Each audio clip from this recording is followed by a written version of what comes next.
So we're going to take a little detour from the castle stuff. I do build castle, but I have a lot of other things I like to focus on. So we've got a lot of superhero, a lot of some Disney, some Batman, and some castle. But just lots of many different things. We're going to start first with this Aquazone Shark. And I'll turn it on in a second, but I think it's kind of loud because it's a bit old. So the gears kind of make some grinding sounds. But this is just a sort of a recreation of an actual Lego set that I was very surprised existed because it was something I didn't even know about. So when I saw it, I just ran it on eBay. I picked one up for like $40. And I said, well, I have to make my own version. But of course, mine, if it's going to be a shark, it's going to have to move. So this does have a third-party S-brick inside of it. And that gives it some movement. Let's see. There we go. So, of course, I just had to make a swimming shark. And this was just a really fun, kind of quick build, actually. But it's really nice. It had originally a large underwater base, but now I just kind of have it on a captured fish base. And it's all internal, so you can move this around and swoosh it, which is fun. I'm pretty sure, Tim, you should put that on a wall plaque so it can be like one of those singing bass in the study. Yes, I was going to put it sideways, but I don't know. I don't think my engineering's that good to get the tail to work that way. But just a fun little build. And, a theme that I never would have done otherwise had I not just magically discovered that it existed. You can actually sort of see some of the mechanisms inside, kind of moving. It actually works by just kind of whipping the tail back and forth, so it's not nearly as complex as it might seem. Next, this is I've shown this before, but this is a fun dragon. His name's Ollie Jr. This was for the Eurowix Potion Shop display last year. And he's got a fog breath, and he can move around and do some cool things. So this was just a really fun dragon to make. And I really liked building the cage, which was, just really fun to do. And this was a 1-to-1 scale, so it is a baby dragon, but again, something I normally wouldn't have, maybe made on my own. And back here we just have, I'm just flexing because I recently got a official Wolfpack breastplate in for my Wolfpack costume. It's almost complete, so I'm really excited about that. But yes, just some cool Wolfpack stuff to go with the castle things. If you want to go Wolfpack, though, I see that we've got a helmet back there and a breastplate, but all the Wolfpack guys were very bandity looking with, more raggedy clothes. I don't make the official material. I just buy everything I see of it. I see. You're going to wear an eye patch as well? No. I should get one, though. It might be appropriate. Yep. Here we have just some character builds. I do build a lot of characters. I don't build as much anymore. Because one year I built like 13 or 12 figures about this size, and it kind of burned me out for a bit. But I do enjoy building characters. This is the Candle Maker. He's from Doom Patrol Season 2. Probably no one watches the show. It's pretty good. But this is just he's a villain of Season 2. And he's kind of like a wax man, so he has lots of candles. Just all on his head. And he has a lot of waxiness to him, and I love transparent pieces, so this uses a lot of transparent clear bricks, especially around the neck, and it uses actually these are like clickets. It's like a pre-dots piece, and these are just some jelly pieces, so they're just like strings that I wrapped around. They're transparent clear, so it's pretty fun. And he's got lots of mixel joints and everything, so he's all postable and everything. This is one of the larger figures I've made, which is Pennywise from It. Just a large scaled bust. I like this one. I think it's pretty fun. Yeah, if anyone has any questions, you put them in the chat and Ben shout them out. This is, I think, the first bust I made. I don't make busts that much, but it's pretty fun. And once you do a couple character builds, once you get a couple of them on your belt, it becomes so much easier to make more and more of them. So a good example of that is this King Shark that I made a couple months ago. And he is minifigure scale. It's just a little shark, and I use an actual Lego shark headpiece. So he's got, a snapping jaw. And you'll notice with him, he's got a lot of stickers on him. I plussed him up using some stickers. 2020, apparently, I'm just obsessed with using Lego stickers. So I'll put stickers on anything, as many stickers as possible. I think I'm a big advocate for Lego stickers because you can just get a lot of detail that you normally couldn't get from just a plain brick. This one does use stickers, but on the base. This is Mr. Mind. He's a DC supervillain, and he is a life-size evil caterpillar. Just like a one-day build, just for fun. That's cool. It was very difficult to build his head. It does use like some rubber bands and some interesting elves pieces and some horns, but this is a cute little caterpillar. These roundy bits that make up his torso, these are Exoforce, they're like blast pieces, discs, and he uses a ton maybe for hands, for legs. And I see it looks like a skateboarder helmet for his rear there on his tail. Yes, for his bum. He's got a skateboard helmet. That was really fun to find just a bunch of random line pieces in my collection that were the appropriate size, because those disc pieces are they're smaller than 2x2, but they're not a stud. They're an odd size. So we're gonna go over to some of these larger ones. This is a Spider-Man build. I haven't built Spider-Man in a couple of years, but this was this is a Green Goblin build.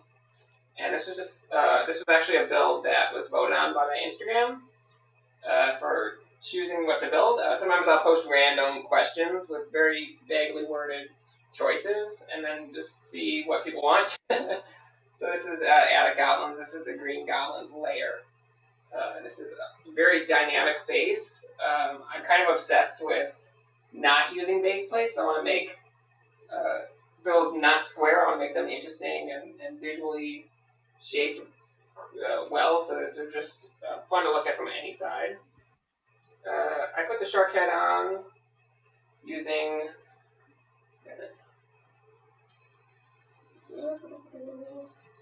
he's just got a bar and pressure that holds onto the head. So gives it a nice snap as well. But on this Goblin build, this is actually the first time I've used multiple minifigures to depict a single person throughout multiple scenes. So that was very fun for me to do. So it actually starts in this corner, which is Norman Osborn's study. And he has just discovered the secret identity of Spider-Man to be Peter Parker, which is his son's best friend. So we have their family portrait here. And Norman Osborn, he's thrown into a rage. So he spills his drink, and he opens up his secret mirror door to get into the attic behind his study. So the second scene has Norman Osborn. He's overcome with rage, and he starts to transform into the Green Goblin as he then gets his suit from his case and jumps on his glider and then flies off the side of the building to go destroy Spider-Man. And again, also at the bottom, there's these other areas of Green Goblin's lair. So we have his suit making location. So he's got spray paint, he's got a sewing machine, he's got extra masks, and a bunch of fabric. I love Lego fabric pieces, so I'll find any excuse to use them. He's got lots of pumpkin bombs. And here we have the furnace for making pumpkin bombs. And they're all getting filled with some toxic explosive liquid. And then we have more suits just hanging there on these little dangly bits on suits. And so this cool, interesting thing. Lots of pumpkins up here, tons of pumpkin bombs. And I noticed something interesting about this, which was not planned when I was designing it originally, but you can kind of read this build in interesting ways because you can read it left to right. And so if you read it, straight vertical, where Norman discovers Spider-Man's identity, he transforms, he becomes Green Goblin, and he flies off. But you can also read it from the bottom side, where Norman Osborn creates a suit, he creates his bombs, he gets a suit, he gets his glider, and he flies off. So you can sort of read it in both ways as it goes around. And as also the case in 2020, I've decided that anything I build needs to have detail on every side, which is good and bad because it uses a lot of pieces, not necessarily wastes them, but it uses a lot of pieces. So this build does have 360-degree detail. Because I make everything to show at conventions, I'm very cognizant of making sure that any angle could be seen. So, every side of this has lots and lots and lots of detail. And that color scheme there gives me a feeling of the Newberry School from the Hidden Side. I may have stolen pieces from that to build this, but who knows? I do particularly like these gargoyles that I made for it. It does use the actual gargoyle wing piece, but I just made some of my own. I've got a question, Tim. How did you come up with the underlying structure for this build? I would say there basically isn't one, and it is very, very, very unstable. I built it essentially column by column, so this was the first chunk I built, and then I kind of went backwards, and then I ran out of pieces, and then I waited a bit, and then so it's very thin. You'll notice actually, while the columns right here are very thick, this back wall is actually very thin. So it's a very interesting build to move. You have to be very careful, and then of course all the pumpkins fall off. So it's one of my less stable builds, but it is also meant to look like it's a building that's been blown out and been replaced by this goblin layer. So it's not necessarily going to be structurally stable to begin with. That's a great excuse. I can always come up with excuses. Yep.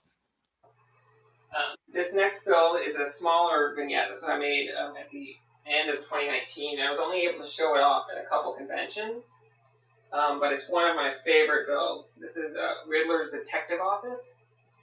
And so the Riddler, is a Batman villain, and he's obviously showing up as a villain, but occasionally in the comics he becomes reformed, and he becomes a detective, a private detective. So I decided to make that version of a Riddler lair, or detective version. So here he's got a package from his nemesis, the Joker, and he's got his very nice looking office with all of these mystery cases that he wants to solve. But he's also, of course, still trying to find out who Batman is. And this is another 360-degree build.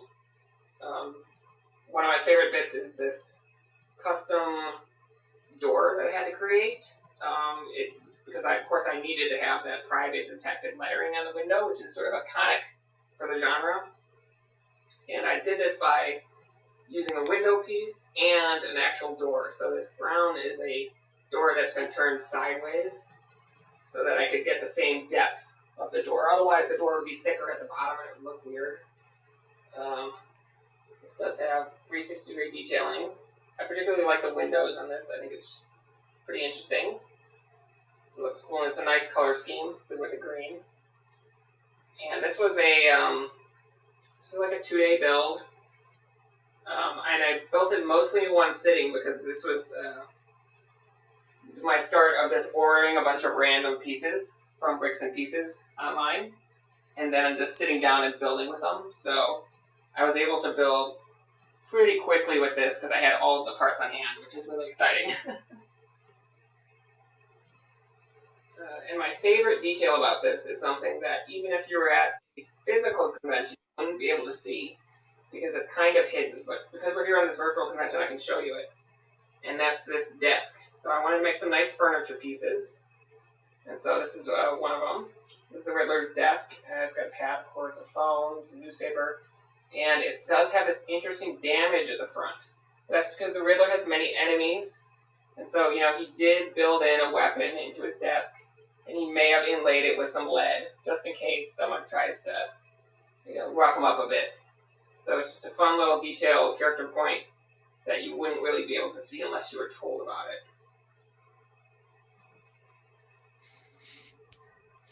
it. And what sort of inspiration did you draw for the interior on this build? Mostly just seeing other people build so many great interiors.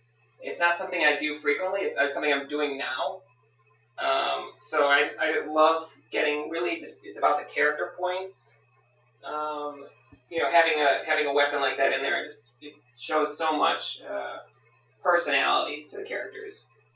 It's the same thing with this Green Goblin layer, where I really want to embody the character in the build itself. So there's so many details you can see.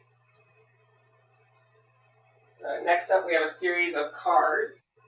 These are supervillain cars, and they're sort of inspired by the styling from the Lego Batman movie. So they're very outlandish, and they're very colorful. Like we have the Condiment Kingmobile. It's a condiment car. It is, of course, made of ketchup and mustard, but also pickle. So it's just a fun, little colorful car. And surprisingly, of all four of these, this is probably the hardest one to build. It may look simple, but internally it's a mess. It's very difficult. You'll notice from the top view that it's not centered, so it seems split in half, but it's actually not. Like the cockpit's not actually in half; it's slightly over. Everything's a weird distance in this build, which it took a little bit longer to create, but I think it was worth it because it's such a fun piece.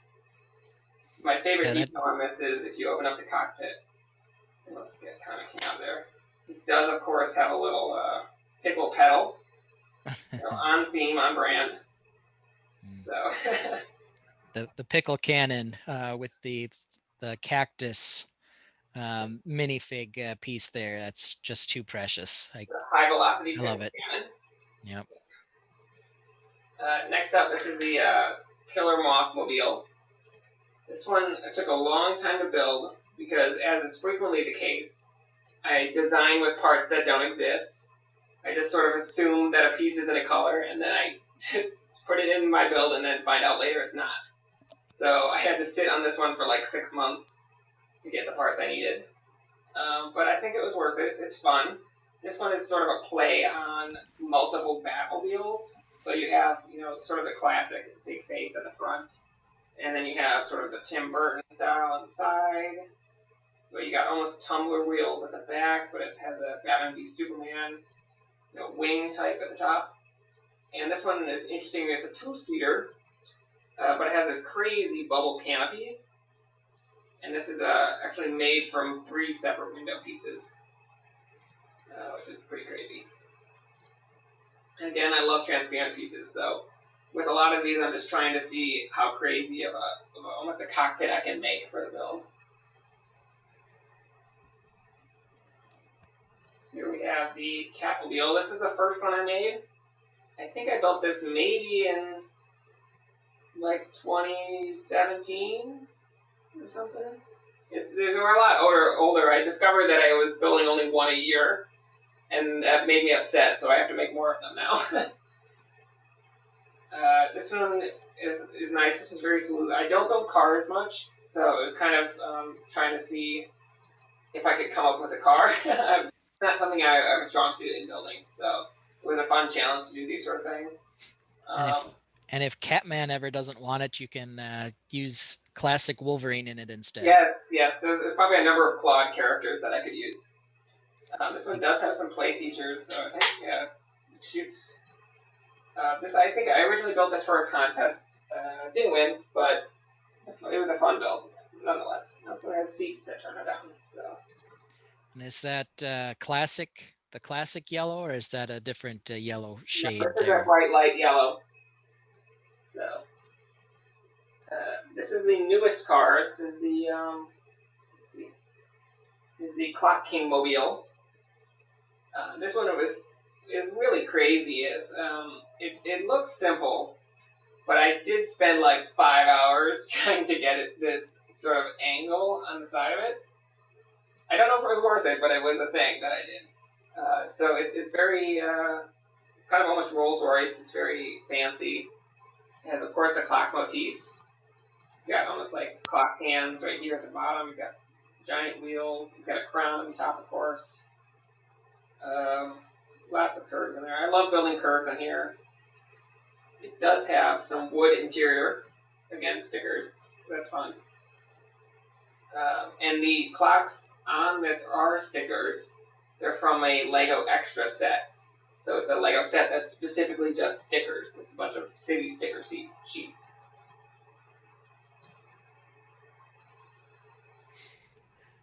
Are there any elves pieces in this build?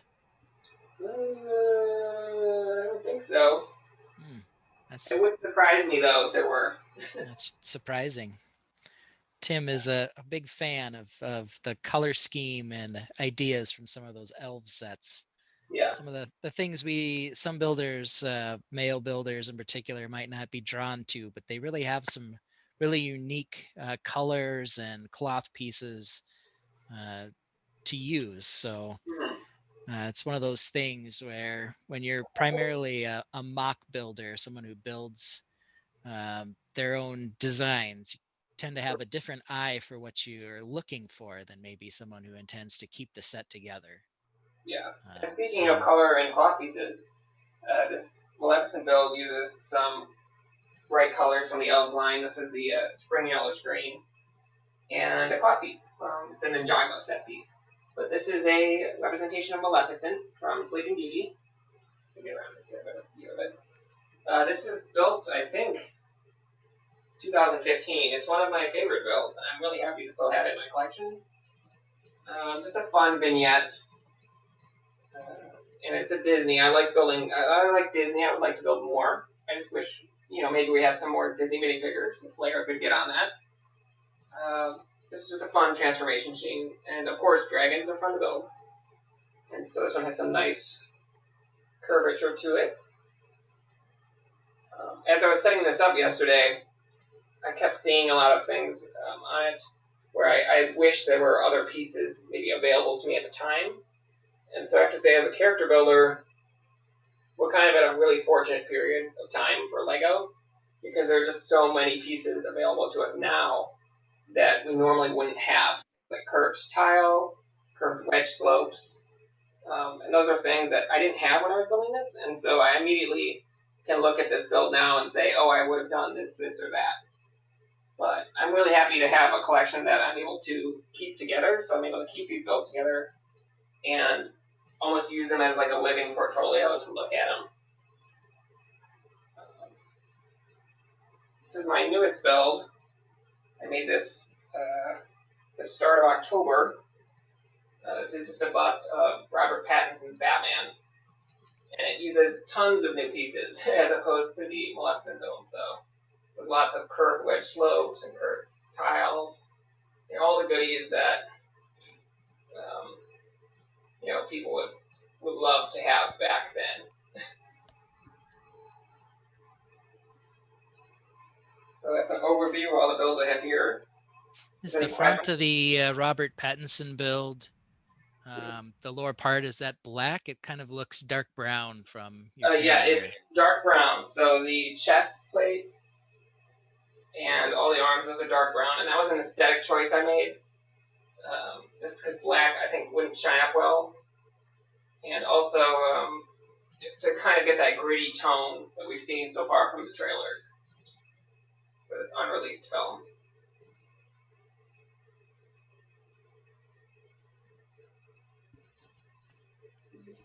Oh, and I wanted to show this sort of as maybe like a preview for the next Brickworld Virtual, if I stop moving around a bunch. This is a chunk of my gingerbread castle. There is going to be a Christmas-themed Brickworld Virtual. I think it's on the 10th. Don't quote me on that. So I made this I have a gingerbread castle that I'll be showing off. And let's see, that might be better.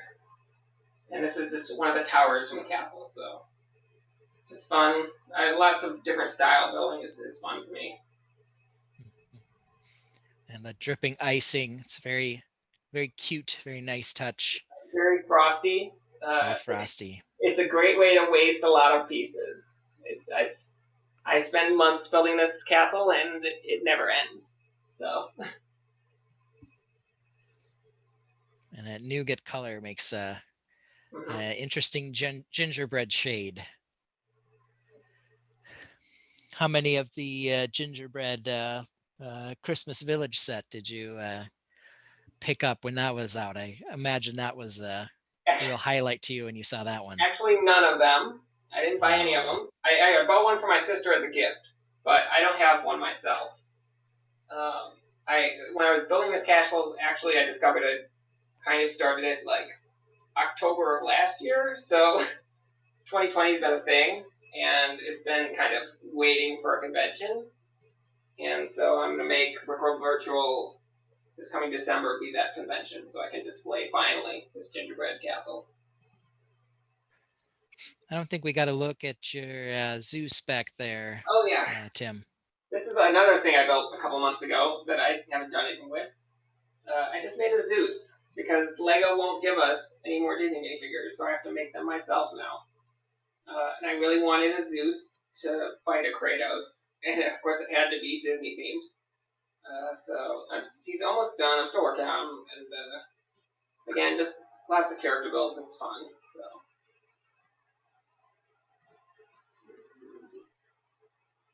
If you have any questions, let me know. Yeah, anyone who wants to ask Tim a question, you can type it into chat, and we'll relay it to Tim while he's walking around for the display. So outside of the gingerbread castle, do you have any other projects going on right now? I always have projects going on. It's mostly just a series of putting off projects. I am building another Batman build right now. I'm supposed to be building a Star Wars build, and I'm supposed to be building maybe 2 other Batman builds. So just have to keep a lookout. I'm definitely going to have some more stuff done by the end of the year.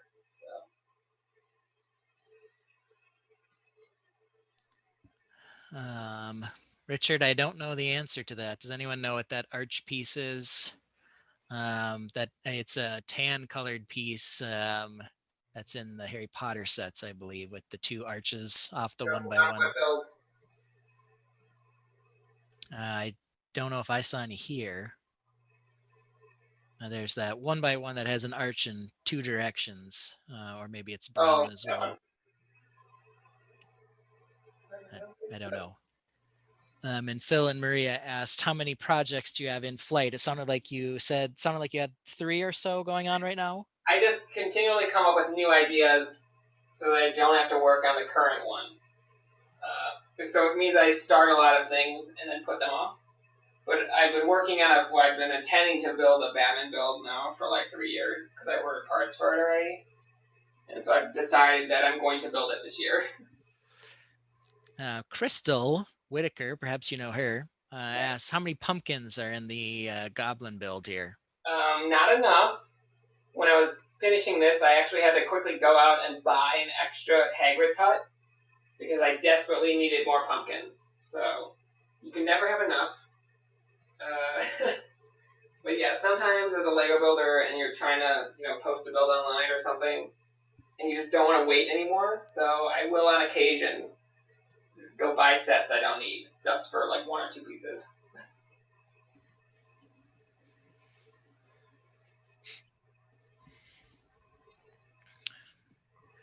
What's our schedule looking like? Tim, are you going till 1 or 12:30? I think Lisa is going to go on. I don't know if she's here. I do see Little Dragons, it looks like, on mute. So I think Lisa might be here. Gary Conley, maybe you know Gary as well. How many pumpkins in the gingerbread castle? ? I didn't see any on the parts you had there, but how many?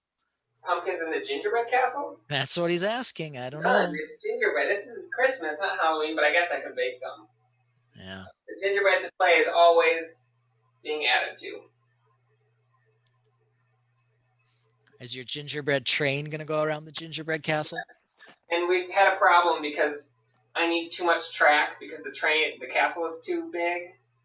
So I don't know how it's going to fit on these tables, but if the train does go around the castle. It waits until the gingerbread man is in there. Is it going to just go around the castle, or is it going to go through and inside the castle? Around. I was going to have it go through, but I already had 2 gatehouses. And then I'm like, well, the train's really tall, so Okay. it's not that fancy. Oh, right. I was wondering if it was your tortoise getting scrapey.